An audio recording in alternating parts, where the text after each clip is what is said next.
Բարևձեզ, Ֆակտոր TV հյուրը Հայաստանի Եվրոպական կուսակցության նախագահ Տիգրան Խզմալյանն է, ողջույն պարոն Խզմալյան։ Բարևձեզ։ Ինչպես եք դուք ընկալել վերջին իրադարձությունները, Եվրամիության կողմից Հայաստանի առաջ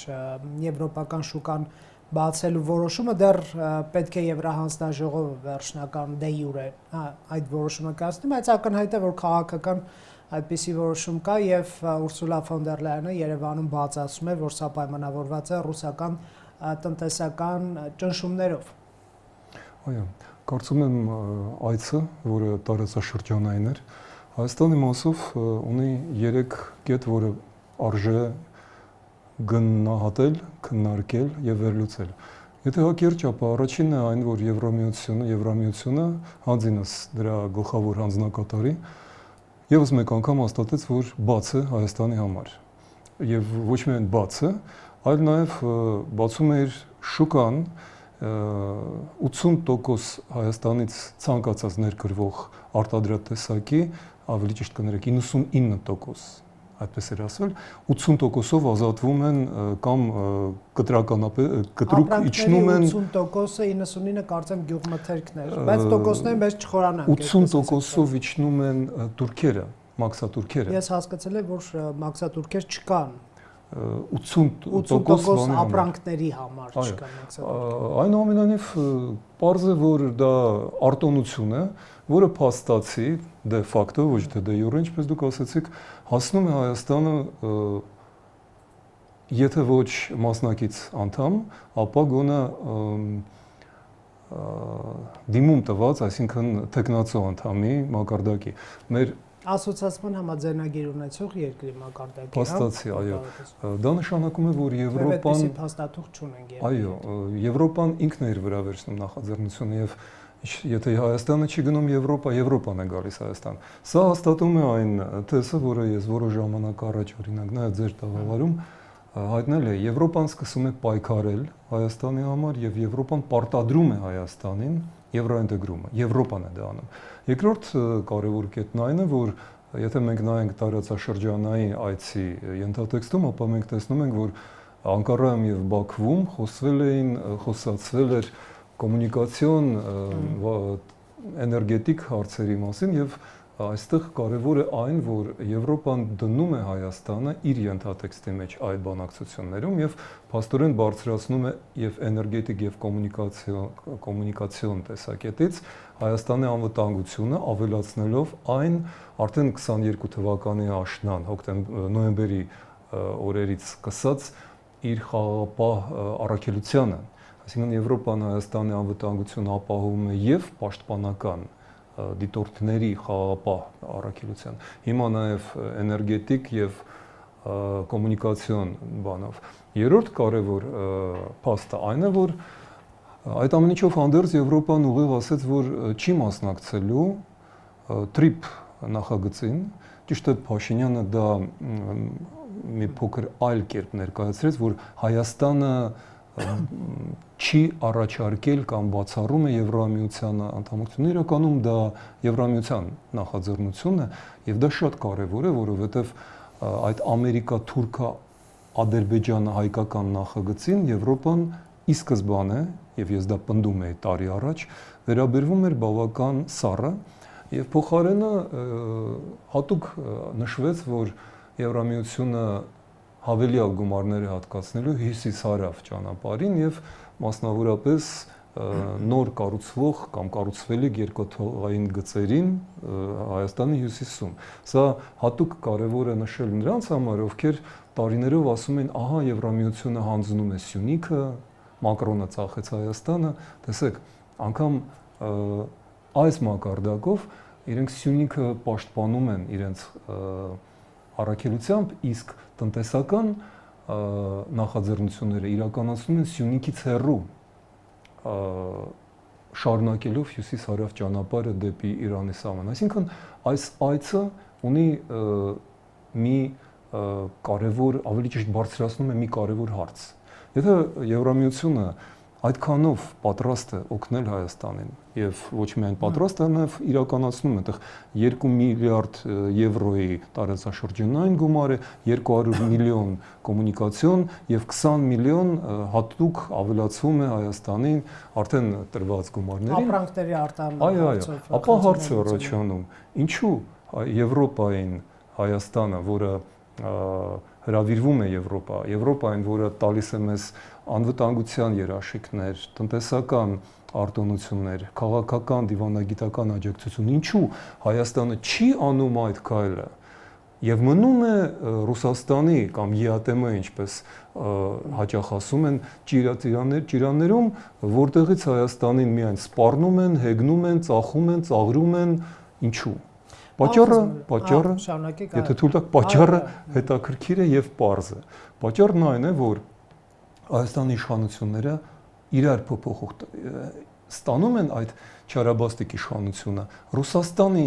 հետ համաձայնությունների եւ գործարքների արդյունքում։ Փաշինյանի դեպքում Ռուսաստանի հետ գործարքներին ավելացել են գործարքներ Թուրքիայի եւ Ադրբեջանի հետ։ Ահա ինչու ստեղծվել է մի աբսուրդ իրավիճակ, երբ մի կողմը Եվրոպան ամեն ինչ առաջարկում է, տալիս է եւ կարծես թե որ խելամիտ մարդը կամ պետությունը դրանից կհրաժարվի, բայց արի ուտես, որ Հայաստանին դա պետք չէ։ Ինչու՞, որովհետեւ ես մի քաղաքական պատճառ ասացի, կա նաև տնտեսական պատճառ։ Ուշադրություն եմ հրավիրում այն հանգամանքի, որ Եվրոպան ինչ էլ առաջարկի Հայաստանին, Հայաստանը չի բացում Եվրոպայի համար գլխավոր իր ոլորտները, հանքայինը, բոլոր հանքերը, խոշոր առևտրական ցանցերը եւ բանկերը, ֆինանսական ապրանքաշրջանառության առումով եւ հումքային առումով եղած չեղածը Հայաստանը վաղուց արդեն կիսել է ռուսական պետական մենաշնորհների եւ սեփական օլիգարխների դեմ։ Այսինքն այն երկու ուժերի հետ, որոնց Եվրոպան պետք չէ եւ որոնք լինելով շատ փոքր տոկոս շարունակում են թելադրել Հայաստանի քաղաքականությունը։ Պարոն Խզմելյան, դուք մեղադրել եք Նիկոլ Փաշինյանի կուսակցությանը, կառավարությանը, որ նրանք այսպես ասենք եվրոինտեգրման իմիտացիա են անում, որ ռուսամետ են, որ Փաշինյանը Պուտինի հետ գնում է հանդիպում եւ Եվրոպայի թիկունքում ինչ որ բաներ են անում, որ իրականում Պուտինի հետ այդ հայտնի աղմկոտ հանդիպումը Կրեմլում բեմականացում էր։ Վերջին իրադարձությունը արդյոք չեն հերքում ձեր թեզերը։ Ինչ նկատի ունեմ, երբ որ նույն Պուտինը Փաշինյանի մոտ միջնորդում է, այսպես ասենք, ռուսամետ ուժերի մասնակցության համար քաղաքական աշխատանքին Հայաստան, բայց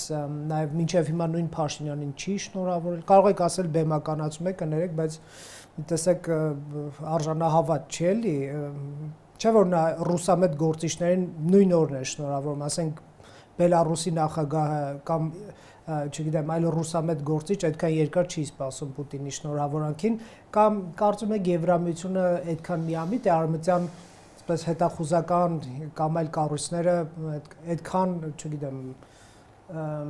գիտելիք չունեն, չգիտեն, որ Փաշինյանը իրապես ռուսամետ է եւ այսպես Պուտինի ծրագրերն է առաջ տանում եւ օգնում են Փաշինյանին ըստ էության թույլ տալով, որ նրա օրոք տնտեսության փլուզում տեղի չունենա Եվրամիության շնորհիվ, չէ, երբ որ շուկան բացում է ռուսական պատժամիջոցների արդյունքում կա այդ ռիսկը, որ մեր տնտեսությունը կփլուզվի, երբ որ Եմեն բացում է շուկան, ապահովագրում է նաև Հայաստանի կառավարության ներքին այսպես ճնշումներից։ Ձեր տեսակետը չի փոխվել այս հարցով։ Ոչ չի փոխվել։ Դուք ծավալուն հարց եք տվել։ Ես փորձեմ հակիրճ բացատրել։ Նախ ես հիշեցնեմ, որ ընդամենը մի քանի օր առաջ, կարծեմ ձեր տաղավարում եւ հենց իմ տեղ նստած էր Արամ Սարգսյանը, որը բավական հետաքրքիր երկու բան ասաց։ Առաջինը դա վերաբերում էր եվրոպական կուսակցությանը, ինչու բաժանվեց հանրապետության շուրջ տարբեր տեսակետներ ունեիք։ Այո, եւ ուշադրություն դարձրեք, որ Եվրամիության ղեկավարի այս այցելությունը հաստատեց Եվրոպական կուսակցության տեսակետը, բայց ես դա չեմ ուզում հիշատակել։ Ես հիշատակում եմ մյուս մի հատվածը, որտեղ պարոն Սարգսյանը անկեղծորեն բացատրեց, որ նա առաջարկել էր, դա ոչ թե մեր ընդհանուր Եվրոդաշինքի այն ժամանակ գոյություն ունեցող, այլ նրա նախաձեռնությունն էր, նա առաջարկել էր դաշինք իշխող կուսակցությանը։ Եվ հիշում եք ինչ ասեց նրան Փաշինյանն, նա ասաց, որ բալանսավորման քաղաքականությունը պահանջում է, որ խորհրդարանում լինեն ոչ թե եվրոպական, եվրոպամետ, արևմտամետ ուժերը, այլ ռուսամետ ուժերը։ Դա պարոն Սարգսյանն ասեց, ԿՊ-ն մեզ ասել է, որ մենք բալանսավորող ենք, այսինքն այդ նպատակով են, այդ պատճառով են մերժել։ Այո։ Ոչ թե Փաշինյանն ասել է ես ռուսամետների մուտք եմ ուզում, այդպիսի բան չի ասել պարոն Սարգսյանը։ Կարող է դա ձեր ենթադրություն է, ուղղակի զուտ փաստերը իրենց անունով կոչելու։ Փաստերը այն չէ, ով ինչ ասել է, փաստերը այն ինչ եղել է, եւ եղել է։ Դա ձեր կարծիքն է, որ Փաշինյանը ուզեցել է ռուսամետները գնան, դա ուրիշ բան է։ Բացի դա ոչ թե նա ուզեցել է, դա ասել է Պուտինը հենց ձեր հիշատակած ապրիլի 1-ի հանդիպմանը, որ ձեր պրոռուսական ուժերը պետք է լինեն խորհրդարանում։ Բայց պատժում է, չէ՞, Պուտինը Փաշինյանը։ Այս տնտեսական պատժամիջոցները նաև Հայաստանի տնտեսությունը փլուզելու համար են։ Դուք արժանահավատ չեք համարում, կարծեք ես շարունակում եմ պնդել։ Եթե արժանահավատ չլիներ, ես Դուք ասեցիք, որ այդ տեսակետ արժանահավատ։ Ես շարունակում եմ պնդել, որ դա յուրահատուկ բեմադրություն է, որովհետև Բայց փաստեր չունեք է բեմադրություն։ Մենք տեսնում ենք կոնկրետ վնասներ մեր տնտեսությանը ռուսական պատժամիջոցների։ Մենք տեսնում ենք ոչ թե դա։ Մենք տեսնում ենք այն, որ այդ խոսակցությունները իրականում բերում են նրան, որ Հայաստանը չմտնելով Եվրամիություն, դառնում է Եվրամիության համար որոշակի Հունգարիա, որոշակի Բուլղարիա։ Պարոն Խզմելյան, բայց Պուտինը այս պատժամիջոցներով մեզ մղում է դեպի Եվրամիություն։ Հա, շատ գիտակցաբար, որովհետև այսինքն Փաշինյանի իշխանությանը մղում է Եվրամիություն, այսինքն ոնց կարող է ռուսամետ Փաշինյանին նա մղել դեպի Եվրամիություն իր պատժամիջոցներով, հասկանալով, որ այս պատժամիջոցների տակից դուրս գալը Հայաստանի կառավարության համար բարդ է լինելու։ Եթե Իվանիշվիլի է Փաշինյանը, Իվանիշվիլիի դեմ պատժամիջոցներ չի կիրառում Պուտինը, Եվրամիությունն է կիրառում։ Ուզում եմ ասել, չգիտեմ, ոնց կարող է, ասպես ասենք, Փաշինյանը ռուսամետ լինել եւ արժանանալ Պուտինի պատժամիջոցներին։ Տեսեք, դուք երրորդ անգամ ասում եք, ինձ եք վերագրում խոսքերը, որ Փաշինյանը ռուսամետ է։ Ես դա չեմ ասում։ Ես ասում եմ եւ միշտ եմ բեմականացում է այս պատժամիջոցը։ Այո, բեմականացում է, բայց ես չեմ ասում, որ Փաշինյանը ռուսամետ է։ Ես ասում եմ ուրիշ բան։ Ես ասում եմ, որ Փաշինյանը անում է ամեն ինչ հանուն իր իշխանությունը պահպանելու։ Ես այդտեղ չեմ հերքում, բայց որ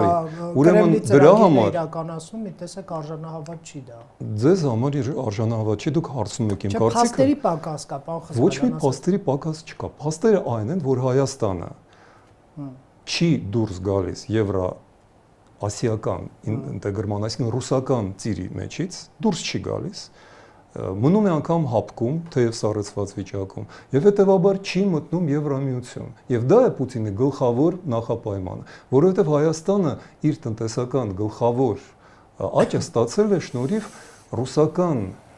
գորշ սխեմաներ իրականացնելու։ Պուտինն ասում է գնացեք հանրաքվե արեք ԵՄ կամ ԵՏՄ։ Փաշինյանն ասում է չենք անում այդ հանրաքվեն։ Ինչու՞։ Հա, որովհետեւ պատրաստ չենք։ Չէ, հիմա որ այդ հարակվեն արեցինք դուրս եկանք, պարոն Խզմելյան, ինչ է լինելու։ Եվրոպան ամեն ինչ արեց եւ հիմա է անում, որպեսզի մենք անենք այդ հանրակրվեն եւ եթե հիշում եք ստորագրավակը արվել էր, կներեք, ստորագրավակը, որը մենք նախաձեռնեցինք 24 թվականին եւ 25 թվականին դրա հիման վրա ընդունված օրենքը, հենց ստորագրավակը ուներ մի նպատակ, դա հենց հանրակրվեն էր։ Հանրակրվե անցկացնելու համար էր ստորագրավ։ Ես վստահ եմ, որ եւ Վրաստանում եւ Հայաստանում միայն իշխանություններն են խոչընդոտում եվրոինտեգրումը, որովհետև եւ Հայաստանում եւ Վրաստանում 70%-ից ավել հասարակությունը ցանկանում է լինել ոչ թե ռուսական, եվրասիական, այլ եվրոպական միության մեջ։ Այսինքն ԿՊ-ն չի ուզում եվրոինտեգրվել, բայց ԵՄ-ի անդամակցության մեկնակ նախատեսող օրենք է ընդունել։ Այո, ԿՊ-ն երբեք իմիջիալոց, եթե դուք հիշեք մեր խորհրդարանական Փաստերը հակառակ ձևով եք էլի մեկ ոչ, տարօրինակ է, որ դուք չեք հիշում ԿՊ-ի հետ ուղիղ եթերում տրված լսումները, որտեղ ԿՊ-ն մի քանի հոգի եւ Մարիա Կարապետյանը եւ Արսեն Թորոսյանը եւ պարոն Եղոյանը հանգամանալից ասում են, որ դա ժամանակավրեպ է, որ դա հանրաքվեն է ժամանակավրեպ, որ եվրոինտեգրումը հանրաքվեն, պարոն Խզմելյան, ես լավ եմ հիշում այդ բառերը, ես որ լավ եմ հանրաքվեն ժամանակավրեպ է։ Հիշում եք Եվրաքվեի սկզբնական օրակարգը հանրաքվեի նշանակել։ Եթե դուք լավ եք հիշում, ես էլ եմ լավ հիշում, թե ես մասնակցել եմ։ Հանրաքվեն էր ասում Եղոյանը, ես լավ եմ հիշում։ Իսկ Մարիա Կարապետյանը ընդհանրապես ասում էր, որ դա Ղարաբաղյան շարժման պես հայդուկություն է։ Մարիա Կարապետյանը չի որոշող ԿՊ-ի կուրսը, էլ ինքը ուղղակի падգամավոր է, այսօր այսպես է ասում, վաղը այնպես կասի։ Եվ Արսեն Թորոսյանն էր դա ասում, այսինքն գաղափարախոսները միշտ դեմ են եղել եվրոինտեգրմանը, ասելով, որ դա արկածախնդրություն է, որ դա ժամանակավրեպ է եւ այլն։ Այնուամենայնիվ Նիկոլ Փաշինյանը հրամանով իրենք քվեարկեցին հօգուտ օրենքի, որը չի իրականացվել արդեն 16 ամիս։ 16 ամիս առաջ մենք այդ օրենքը ընդունել ենք, նախաձեռնել ենք եւ այդ օրենքը ընդունվել է, բայց չի իրականացվում, որովհետեւ դա է նախապայմանը։ Պուտինի համար կարեւոր է, որ Հայաստանը չմտնի Եվրամիություն եւ շարունակի մնալ այդ գորշ սխեմաներ իրականացնող,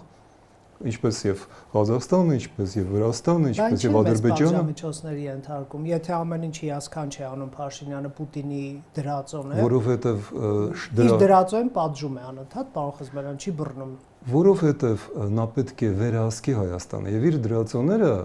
խորհրդարանում են, ինչպես նաեւ թելադրում էր։ Իսկ դա հավելյալ ճնշում է ստեղծում Փաշինյանի վրա եւ Փաշինյանը ուներ հնարավորություն ազատվելու այդ դրածոներից եւ ահա ինչի մասին էր խոստովանել Արամ Սարգսյանը, որը ասաց, որ մենք առաջարկում ենք ձեզ օգնել դեմոկրատական ընդդիմությանը, որպեսզի կայանա ընդդիմափոխությունը, բայց Փաշինյանը դա չէր ուզում, որովհետեւ կարող է ԵՄ-ի անդամակցության այդ օրենքը Փաշինյանը չի չեղարկում կամ չեն հրաժարվում եվրոինտեգրումից։ Դրա համար է Ռուսաստանը այս պատժամիջոցները կիրառում։ Իսկ կարող է այդտեղ մի քիչ լոգիկա փորձեն գտնել դրա մեջ։ Դուք փորձում եք բռնապետների լոգիկա մտնել։ Տեսեք, բռնապետները իրենց լոգիկան շատ պարզ է։ Դու պետք է ենթարկվես, այնտեղ չկա դաշնակից, այնտեղ կա կամ ստրուկ, կամ թշնամի։ Ինչ որ մի հարցով Փաշինյանը Պուտինի ասածը չի անում, դրա համար է այս պատժամիջոցները կերում։ Դա ավելի լոգիկայի մեջ չի, քան իր ծառա Փաշինյանի պատժումը։ Իրանք այդքան պարզամիտ չեն եւ այդքան պարզունակ չեն պայմանավորվածությունները։ Իրենց պետք է վերջնական նպատակը, վերջնական արդյունքը։ Վերջնական արդյունքում Հայաստանը պետք է լինի Եվրոպայի համար ընդունելի, որպեսզի կարողանա շարունակի Ռուսաստանի համար իրականացնել այդ գորշ սխեմաները, որը Ռուսաստանը վաղուց պատրաստել է մնաց պարոն Խզմելյան։ Լիքը այն ամենը, ինչ Հայաստանի միջոցով գնում է Ռուսաստան, եթե Հայաստանը դուրս գա այդ օղակից, Ռուսաստանը շատ ավելի մեծ խնդիրներ կունենա, քան հայտարարելով, որ Հայաստանը մտնում է Ռուսաստանի տարածքի։ Փաշինյանը այս հարցին մոտավորապես պատասխանում է, ասում էր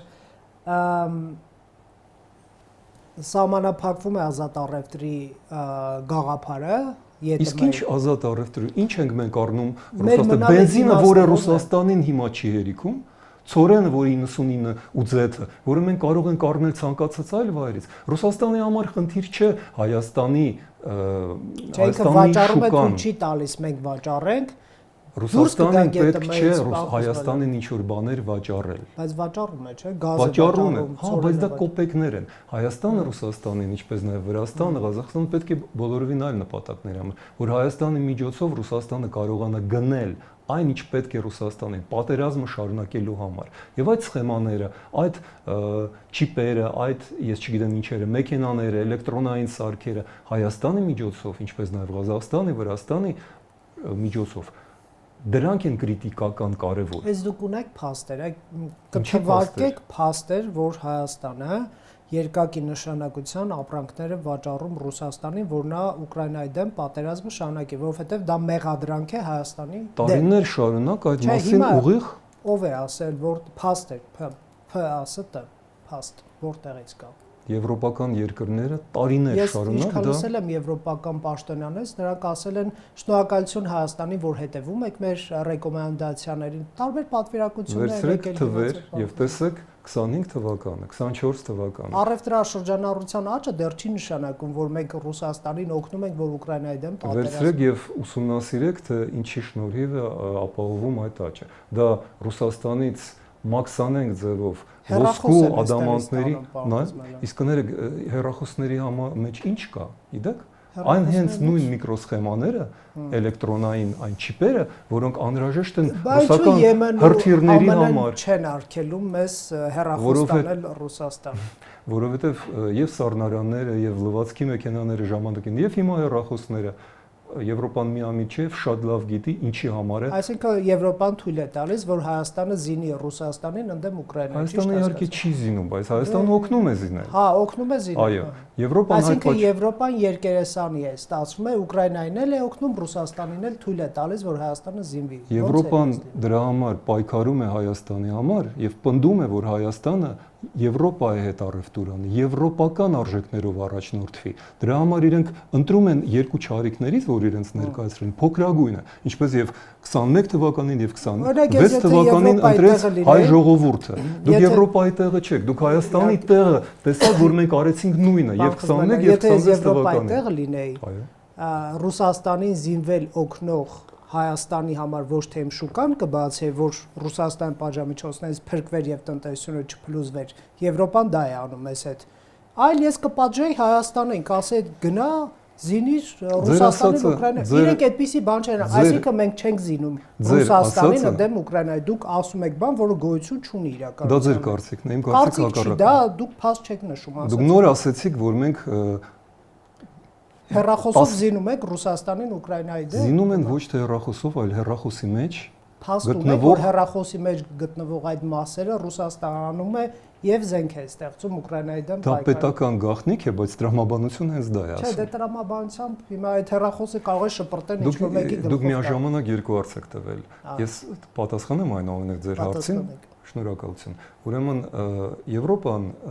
շատ լավ հասկանում է այդ ամենը եւ պատժում էր եւ բացում է շուկան մեզ համար, պարոն Խզմելյան։ Դուք թույլ կտաք, որ ես ավարտեմ նախադասությունս։ Չի բռնում լոգիկան ուղղակի։ Ձեր կարծիքով չի բռնում։ Ուրեմն Վրաստանին Եվրոպան պատժեց եւ հասցրեց այն վիճակի, որ Վրաստանը փաստորեն բաց դուրս է եկել Եվրոպայի դեմ։ Հայաստանի դեպքում իրանք չեն ուզում կրկնել նույն սխալը։ Դրա համար Եվրոպան պայքարում է Հայաստանի համար, որպեսզի դուրս հանի Հայաստանը այդ օլիգարխիկ եւ Ռուսաստանի հետ կապված օղակների թելադրանքի եւ վերահսկողության տակից։ Եւ իզուր չէ, որ եւ Վրաստանի եւ Հայաստանի դեպքում Եվրոպան առանձին նշում է հայ ժողովրդի, վրաց ժողովրդի եվրոինտեգրման ցանկությունը եւ շատ լավ հասկանում է, որ էլիտաները կամ ծախված են, կամ գտնվում են վերահսկողության տակ, այնինչու իրենք այդքան ուշադիր տարանջատում են ժողովրդին հասարակությունը։ Դուք լսեցիք ֆոն դեր Լայենը ոնց էր Փաշինյանին շնորհավորում, ասելով նաև ձեր ընտրությամբ Փաշինյան հաղթել է եվրոինտեգրում։ Որովհետև ֆոն դեր Լայենը գիտի ով էր Փաշինյանի դեմ։ Այսինքն երկերեսանություն էր անում ֆոն դեր Լայենը։ Գիտեր, որ Փաշինյանը ռուսամետ է, բայց հրապարակային շնորհավորում էր հաղթելու մեջ, ասելով, որ ձեր ընտրությամբ նաև հաղթեց եվրոինտեգրումը։ Պարոն Անյան, դուք գործ ունեք քաղաքականության հետ, այլ ոչ թե թվաբանության հետ, որտեղ երկուսը գումարած 2-4, դա երկրներեսություն չէ։ Դա ինչ է, ասեմ ձեզ, իրենք տեսան, որ Փաշինյանը քանդեց դեմոկրատական ուժերին, ինչպես ժամանակին Սաակաշվիլին քանդեց, եւ Սաակաշվիլին մեկուսացնելով իշխանությունը անցավ ռուսամետներին։ Դրա համար Վրաստանում, դրա համար այդ սխալը չկրկնելու համար իրենք պատրաստ են աջակցելու Փաշինյանին, որովհետեւ դրա փոխարեն գալու է այն մարդը կամ այն մարդիկ, ովքեր Եվրոպայում միանշանակ անընդունելի են։ Փաշինյանը հետ իրենք շարունակում են երկխոսել։ Փաշինյանը ռուսամետ չի ստացվում։ Ես երբեք չեմ ասել, ես երրորդ անգամ փորձում եմ դες։ Դե դուք Իվանիշվիլի հետ եք միշտ համեմատում Փաշինյանին։ Ես ասում եմ, որ Իվանիշվիլին նա կատարում է, այո, նա կատարում է եւ կատարեց փաստորեն այն, ինչին Ռուսաստանը ձգտում էր Վրաստանում։ Հայաստանում ոչ մի բան չփոխվեց։ Այսինքն Հայաստանում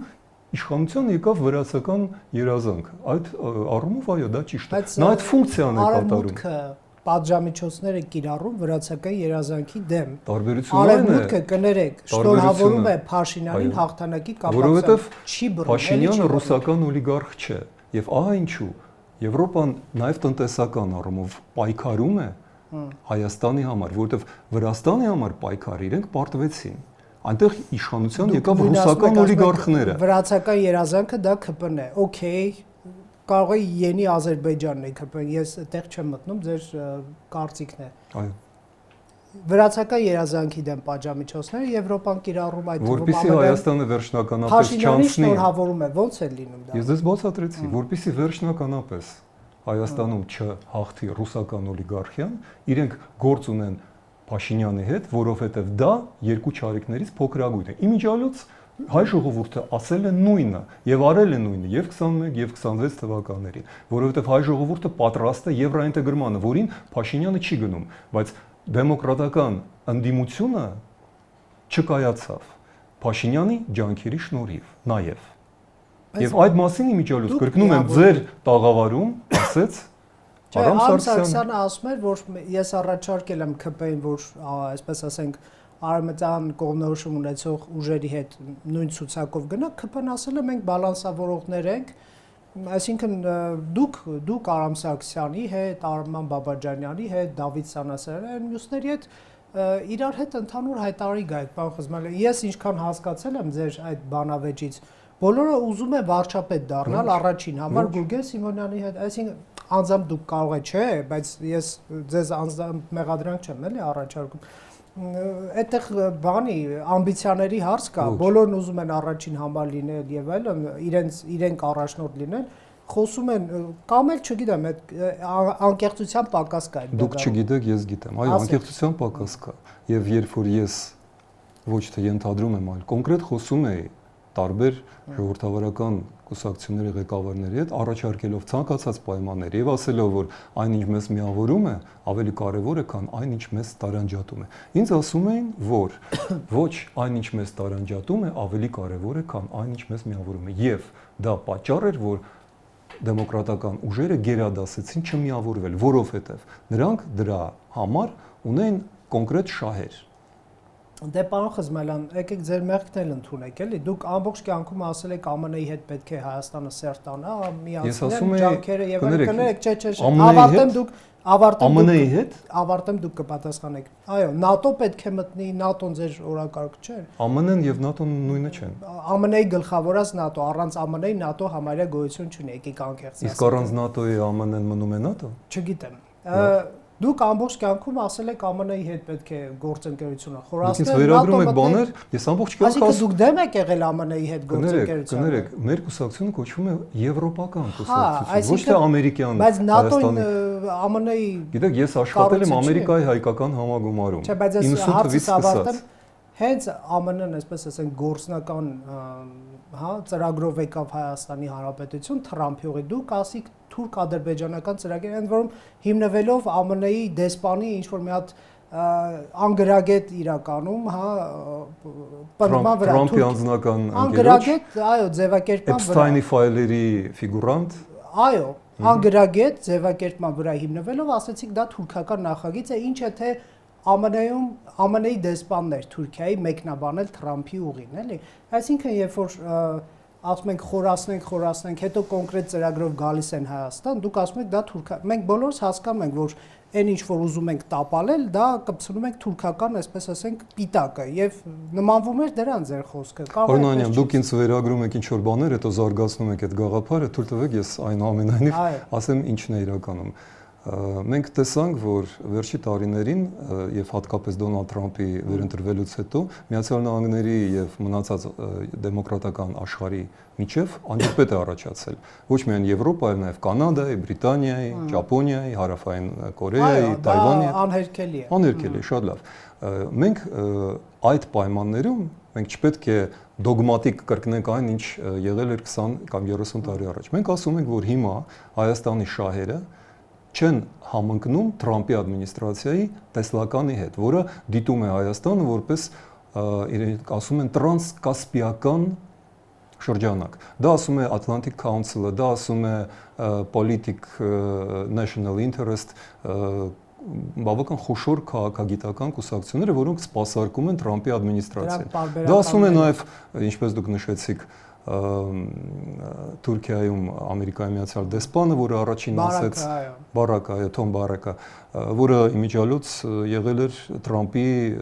փաստաբանը եւ վստահված է։ Դե այդպես է տեղի ունենում, երբ որ Թրամփի անմիջական շրջապատը զբաղվում է դիվանագիտությամբ։ Այո, դուք ինքներդ դա ասեցիք։ Մենք պնդում ենք, որ մենք պետք է այս դեպքում կարճենք եվրոպական արժեքներից, Եվրամիության հետ հարաբերությունների, կրկնում եմ, մեջ դնում։ Այսօր իրար հետ լավ չէ, վաղը լավ կլինի։ Տեսեք, Ուրսուլա ֆոն դեր Լայնը հատուկ նշեց եւ դա առանձին ընդգծեց Նիկոլ Փաշինյանը, որ Եվրամիությունը չի մասնակցում TRIP-ին։ Դա ես չեմ օրինել, դա իմ պնդումը չէ։ Դա այն է, ինչ ասվել էր 24 ժամ առաջ։ Եվրամիությունը շարունակում է պնդել եւ օգնել հյուսիս-հարավ ճանապարհին։ Տարիներ շարունակ ես համարում եմ մեր կուսակցության տեսլականը նրանում է, որ TRIP-ը մնում է